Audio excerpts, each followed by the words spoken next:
Hello and welcome to the news on NTA International. I'm Nancy Godi Angunihu, and Courage Ogeriahi is on sign language. First, the headlines. Federal government recommits to food security for Nigerians. ECOWAS Ministers of Energy meet in Abuja to review progress of African Atlantic Gas Pipeline Project.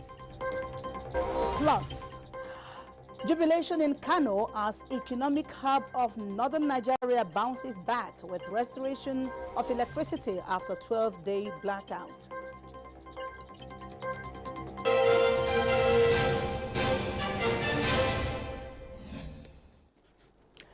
The Presidential Food Systems Coordinating Unit must redouble efforts in ensuring that federal government policies on food security are sustained. Vice President Kashim Shettima gave the charge during the second meeting of the unit constituted as part of efforts to tackle hunger. State House correspondent Abdulrahman Jibrila reports.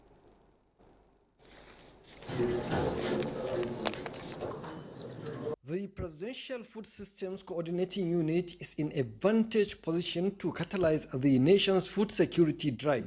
Inaugurated in July 2024 to come up with a Food Systems Council to address food insecurity in the country. So let's walk the talk. This presidential initiative is a very beautiful one. But we have a lot of beautiful presidential initiatives from time immemorial. It's the implementation that counts. And we are at a unique position to really catalyze our challenges into progress. By next week, I will still commandeer the Minister of Agriculture, the Minister of Budget and Economic Planning to visit IITA, push them hard so that the cassava value chain can be enhanced. You can grow cassava in the forest of soils in the desert of Borno or Yobe or anywhere. Cassava is a very resilient crop that can grow almost anywhere. Expressing hope of increasing availability in Nigeria, Vice President Kashim Shettima said the unit boasts of some of the leading lights in the nation's private sector, whose experience and contacts must be harnessed to drive the process. We agree that we have to face it as an agribusiness, not forgetting the smallholder farmers, to make sure that all of them are busy where they are, and to make sure that we replenish our grain stocks. How government will also, federal government and state government will also buy foods during this bumper harvest, so that we can store it for onward delivery, to the community. The rate of Nigeria where it is today, it makes domestic production highly competitive compared to imports. As the proposal, we have some plans, especially the GIP, the Green Imperative program that is going to be supported by Brazil, and it's a 995 million euro program. Voice is important on the table, and it's good that government understands the role that we can play in supporting to get that execution done. The meeting called for a fundamental shift in the country's approach to food security, emphasizing the need for a better coordination between federal and state governments. From the State House, Abraham Jibrila, NTA News. The Nigerians in Diaspora Commission, NIDCOM, has commended the Minister of Interior, Olubunmi Tunji-Ojo, and his team for the recent contactless biometrics innovation in passport application and collection processes, which aim to improve efficiency for Nigerians abroad. NIDCOM boss praised the ministry's efforts, saying Nigerians abroad have long anticipated improvements in accessing passport services, noting that this revolution in the application and collection process is a much-needed change that will ease the burden on Nigerians globally. Dabiri Erewa highlighted NIDCOM's readiness to support these reforms through advocacy and sensitization as it continues to be a bridge between Nigeria and its diaspora. The Minister of Interior, on his part, underscored the ministry's commitment to working closely with NIDCOM and the Nigeria Immigration Service, adding that a structured partnership through a tripartite memorandum of understanding will make these reforms successful. The contactless biometrics innovation is available for renewals and for persons above 18 years of age and kicks off on November 1 in Canada, November 15 in the US, and December 1 in all other countries of the world. A progress review session of the ECOWAS Ministers of Energy and Hydrocarbon is underway in Abuja. The meeting, called by the ECOWAS Commission to examine the state of the African Atlantic Gas Pipeline project, is to elicit further commitment from the 16 countries that are parties to the initiative. Kelvin Ewonwaye was there. The African Atlantic Gas Pipeline project is a 7,000-kilometer pipeline that will connect Nigeria to Morocco and deliver natural gas to West African countries and Mauritania with an objective to eventually extend to Europe. Considered as a statement project capable of changing the infrastructure landscape of the continent, the project is now in a critical stage where more commitment is required from member countries to see it to fruition on deadline. This meeting being attended by ECOWAS Ministers of Energy and Hydrocarbon to evaluate the progress in the renewable energy sector to guarantee energy efficiency for both domestic and industrial usage in the sub-region. I extend my deepest appreciation to my colleagues and all the experts whose tireless work brought us to this important stage. Connectivity infrastructure, including gas pipelines, if we don't structure those financing very carefully, but also on an uninterrupted basis until delivery. And once the pipeline is delivered, it has to be filled in.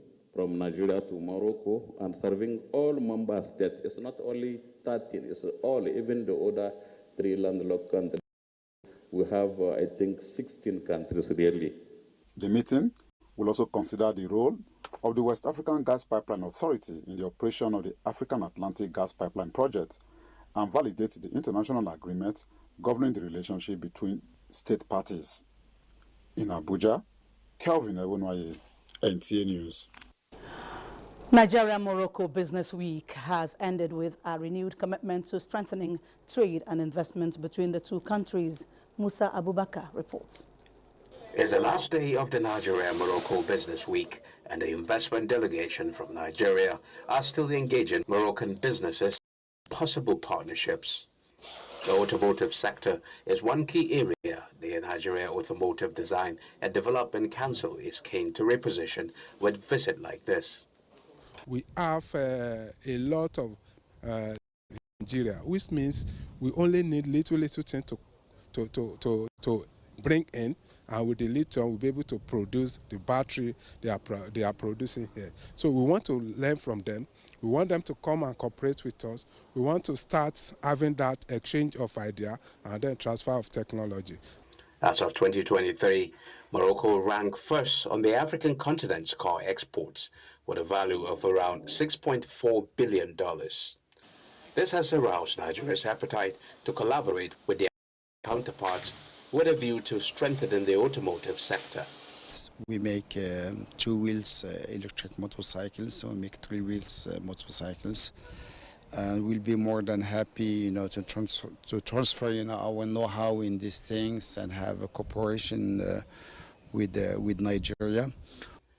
The Nigeria-Morocco Business Week has officially come to a close, marking a significant step forward in the economic relationship between 2 of Africa's most influential economies. In Morocco, I am Musa Abubakar, NTA News. Director General of the Nigerian Technical and Aid Corps, Dr. Yusuf Buba, has said that President Bola Tinubu, since assuming the leadership of Nigeria, continued to express strong interest in the educational and professional development of all Africans because of the impact on the growth of the continent.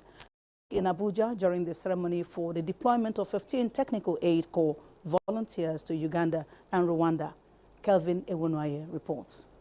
Dr. Buba said blacks anywhere in the world face the same challenges and charged the latest volunteers to give their best for the service of Nigeria and of the citizens of their host countries in order to match and even surpass the achievement of those who had before them participated in the 24-month pioneer service. The NTAC DG, who described the volunteer scheme as an important instrument of the nation's foreign policy, through which Nigeria shares its abundant resources with collaborators in Africa, Caribbean and Pacific countries, applauded the federal government for sustaining the scheme for the past 37 years. He urged the volunteers to see the opportunity as one to serve the country and humanity, reminding them that they were selected by merit as some of the best crops of professionals in their fields of endeavor. Mr. President have a great passion to see that our fellow blacks all over the globe, specifically in Africa, in Caribbean and in the Pacific, being catered for in every area of their needs. And so we are deploying some experts to Rwanda and also to Uganda to serve in various capacities and to impact in the lives of our fellow citizens.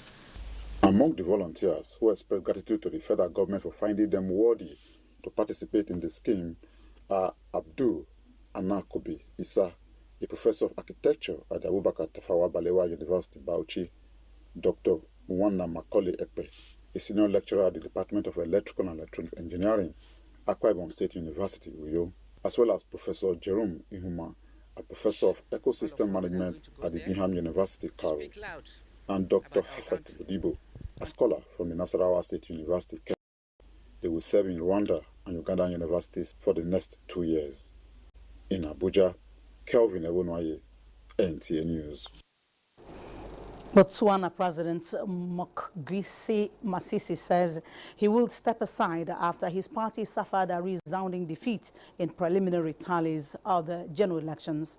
And Kenya swears in new deputy president following the impeachment of Rigathi Gachagua. Francis Udojo reports. Results from Wednesday's vote are expected to be confirmed by the Electoral Commission, but early counts show that 3 opposition parties had together won at least 31 of 61 seats in the national legislature. Under Botswana's electoral system, the first party to take 31 seats will be declared the winner and install its candidate as president. Masisi, who assumed office in 2018, said he would do all administrative work to facilitate the transition. Party officials told the media that the left-leaning opposition umbrella for democratic change secured more than 24 seats and was aiming for 31 seats to become the outright winner. If confirmed, its candidate, the Harvard-educated human rights lawyer Duma Boko, would be the next president. Meanwhile, Kenya has sworn in former Interior Minister Abraham Kithure Kindiki as the new deputy president after the historic impeachment of Rigathi Gachagua, who was accused of ethically divisive politics. Gachagua, who is a powerful businessman, helped Ruto win a closely fought election in 2022 by support from the crucial Mount Kenya region, particularly members of the Kikuyu tribe. However, he fell out spectacularly with Ruto by showing support for this year's tax hikes protest. Kindiki, a 52-year-old academic and lawyer, also comes from the vote-rich Mount Kenya region. He defended his boss at the International Criminal Court when Ruto was accused of crimes against humanity over 2007-2008 post-election violence. In his acceptance speech, Kindiki described himself as the most unlikely person to take over the deputy presidency, having come from humble village origin. Excellency, I'm grateful for the honor which you have given me. Reports say Kindiki was criticized for backing the police when they were accused of excessive force during the protest. Francis, NTA News. European officials pointed to devastating floods in Spain as a reminder of the self-harming effects of man's destruction of nature, urging delegates at a deadlocked UN Biodiversity Conference in Colombia to act. Again, Francis Udojo reports. European Commission Florica Fink-Hojer said the catastrophe in Spain's Valencia region earlier this week highlighted the link between biodiversity loss and human-caused climate change. Also, you might have seen on the television the devastating floods that have taken place in Spain, in Europe, and this is really a catastrophe of a very unforeseen ampleur. Worsening droughts and flooding cause the loss of plant species such as trees, which serve as a bulwark against some of the worst effects of global warming. The summit, which started on October 21, is tasked with assessing and ramping up progress on nature protection plans and funding to achieve 23 UN targets agreed in 2022 to stop species destruction. It is a follow-up to the Kunming-Montreal Global Biodiversity Framework agreed in Canada 2 years ago, where it was decided that $200 billion per year be made available for biodiversity programs by 2030. European Parliament member Cesar Luena, who is from Spain, thanked delegates for all the demonstrations of solidarity at the summit as deaths from the flooding soared above 150. Francis Udojo, NTA News. We take a break. More reports when we come back in just a moment. Staying with us. The Nigerian government says work will soon begin on the Ondo State axis of the 63-kilometer Lagos-Calabar Coastal Highway project. Minister of Works David Umahi, who stated this at a stakeholders meeting in Akure, reassures that the project aims at enhancing transportation and boosting economic activities in the region. Ifeoluwa Omoshule reports. The 700-kilometer Lagos-Calabar Coastal Highway, which includes a 63-kilometer stretch in Ondo State, is set to enhance connectivity across the region and improve the socio-economic landscape of the country. During a working visit to Akure, Minister of Works David Umahi, alongside members of the House of Representatives and Senate Committee on Works, emphasized their commitment to prioritizing road infrastructure, declaring that days of abandoned road projects are over. We are providing a platform for a new hope agenda to thrive. In the past, we have this mago of contractors on what they call the nation of price. We have hit it. If you get the job, you have to use your organization to do the job. Ondo State Governor Lucky Aiyedatiwa commended the federal government for the initiative, assuring that the state is prepared to offer full cooperation and ensure the safety of communities near the construction sites. Yes, first we have to provide an enabling environment for the area to be peaceful, talk to the community, the stakeholders, to cooperate with the contractors so that they can have ease of doing their job. The coastal highway is scheduled for official flag off in December. In Akure, Ifeoluwa Omoshule, NTA News. And it's good news with the delivery of 45 compressed natural gas CNG buses to the Labour Congress NLC by the federal government. Transport fare is expected to reduce for civil servants. According to the NLC president, the buses will be distributed across zones and select states to mitigate transportation costs. Our transport correspondent, Ladi Bala, has more. The federal government's initiative on compressed natural gas resonates with the growing clamor for an alternative to petrol, boosting Nigeria's economic growth. Inspired by the Nigerian Labour Congress's advocacy, the government took a significant step, providing buses to alleviate transportation challenges, particularly for civil servants. Also, it's a good step taken by Mr. President to alleviate the economic situation that we're in. The NLC leadership acknowledges receipt of 45 CNG buses, noting that while it is a start, more are needed. He outlined potential routes for deployment. Deposit in the country, soil that can last for the next 500 years. And we have to, maximize it, especially as a source of transportation.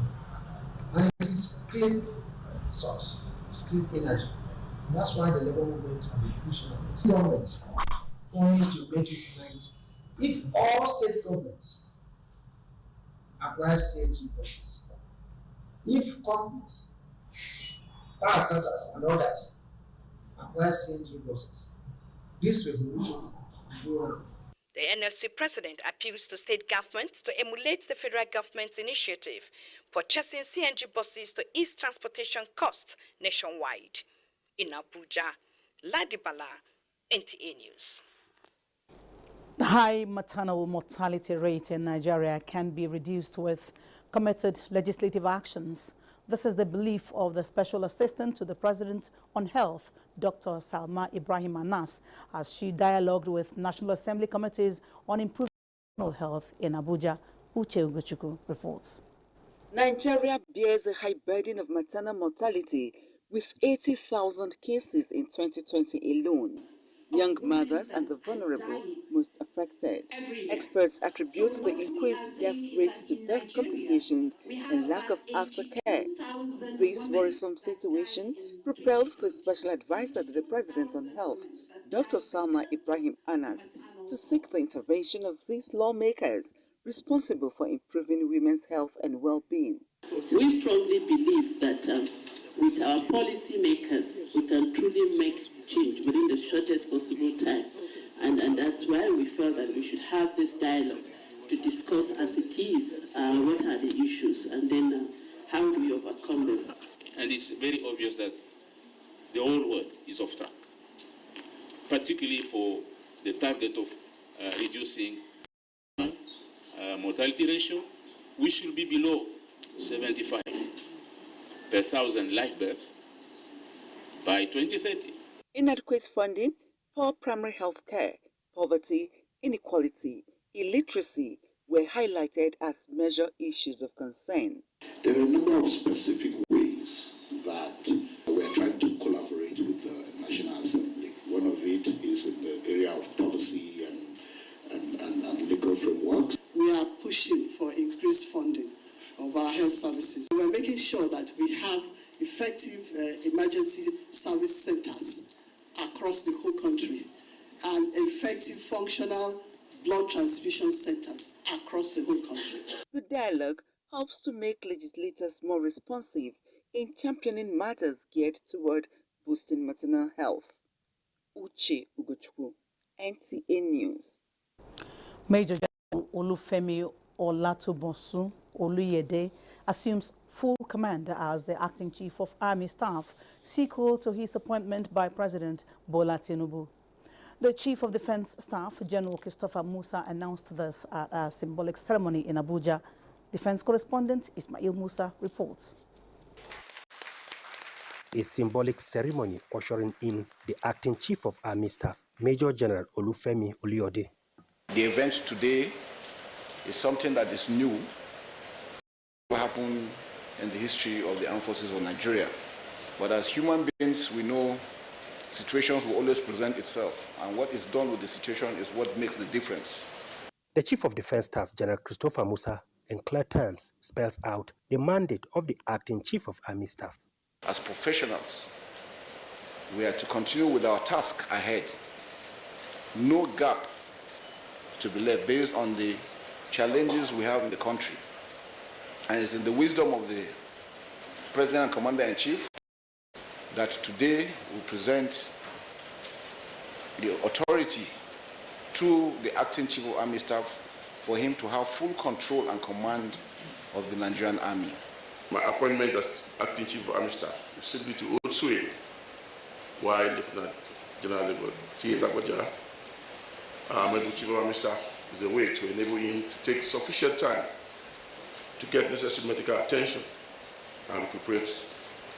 And that I intend to do with the whole of my heart and loyalty to the Constitution, as well as Mr. President. The Chief of Army Staff, Lieutenant General Torid Abiodun Lagbaja, is on a medical leave. In Abuja, Ismail Musa, NTA News. Kano, the vibrant and bustling economic hub of northern Nigeria, erupted in jubilation as electricity surged back to life after a 12-day blackout. The power outage has brought the city to a standstill, leaving businesses reeling and daily life disrupted. But with the lights now back, there is renewed hope and a collective sigh of relief as residents look toward a brighter, more stable future. Fatima Sanusi Karaye reports.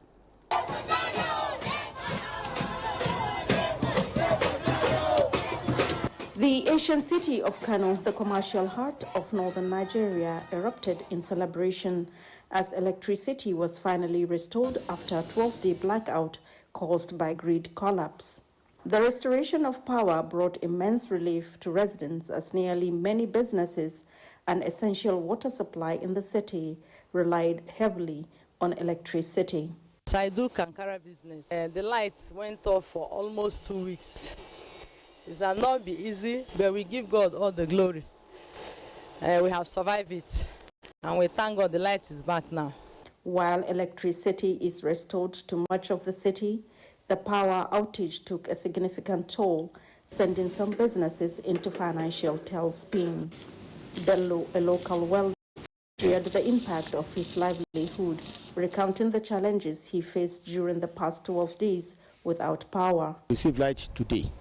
We feel a little bit joy, not so much happy like that, because for some days now, a lot of people have lost a lot of millions. During a recent official visit to Kano, the Minister of Power, Adebayo Adelabu, reassured the public of the federal government's commitment to enhancing the sector, announcing more than 500 billion naira would be invested to complete over 100 long-abandoned projects under the Transmission Company of Nigeria, which aim to improve the nation's power grid. The last one is about power theft and modernization, and how we're going to have punitive punishments for those involved. It has to be taken seriously so that it will deter others that have such plans. The minister also issued an apology to Nigerians, particularly to residents of the North, for the extended blackout they endured, affirming government's resolve to improve stability in power sector. In Kano, Fatima Sanusi Garai, NTA News. Now a check on Saturday's weather prospect.